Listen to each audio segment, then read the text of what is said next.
നമസ്കാരം, എൻ്റെ പേര് രാഹുൽ. ഇന്ന് ഞാനിവിടെ മാഡ് മാക്സിൻ്റെ സീരീസിലുള്ള ഫ്യൂരിയോസ എന്ന് പറഞ്ഞ സിനിമയെക്കുറിച്ച് പറയാനാണ് വന്നത്. ഞാൻ ഈ സിനിമ കണ്ടത് വനിത സ്ക്രീൻ നമ്പർ 1-ലാണ്. അത് 4K ലേസർ അറ്റ്മോസാണ്. എറണാകുളത്ത് ഇപ്പോൾ ഏറ്റവും ബെസ്റ്റ് ഈ സിനിമ കാണാൻ പറ്റിയ ഏറ്റവും ബെസ്റ്റ് സ്ക്രീൻ ഇപ്പോൾ ഇതാണ്. ഫ്യൂരിയോസ ഒരു അടിപൊളി സിനിമയാണ്. എനിക്ക് ആക്ച്വലി ഭയങ്കര ഇഷ്ടമായി.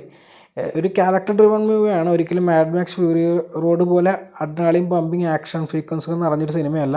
എന്നാൽ ആക്ഷൻ സീക്വൻസുകൾ അത്യാവശ്യം ഉണ്ട് താനും. പിന്നെ കുറേ കൂടി വേൾഡ് ബിൽഡിംഗ് ആണുള്ളത്. ക്രിസ് ഹെംസ്വർത്ത് കിടിലനായിരുന്നു. ആനിയ ടൈലർ ജോയ് അടിപൊളിയായിരുന്നു. പിന്നെ ഇതിൻ്റെ സൗണ്ട് ഡിസൈൻ അടിപൊളിയായിരുന്നു. ഇതിൻ്റെ ബേസ് ഹെവിയാണ്.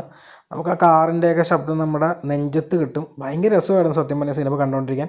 ഇതിൻ്റെ DCP ആണെങ്കിൽ നല്ല അടിപൊളി ഹൈ ക്വാളിറ്റി DCP ആയിരുന്നു. നല്ല ക്ലാരിറ്റിയുള്ള 4K ആയിരുന്നു. ഇത് ആക്ച്വലി സൗണ്ടിന് വേണ്ടി മാത്രം വേണമെങ്കിൽ സിനിമ കാണാൻ പറ്റുന്ന എൻ്റെ അഭിപ്രായം. എന്തായാലും എനിക്ക് ഈ സിനിമ ഭയങ്കര ഇഷ്ടമായി. നിങ്ങൾ ഈ സിനിമ കണ്ടാൽ നിങ്ങളുടെ അഭിപ്രായം താഴത്ത് പറയുക. Bye bye.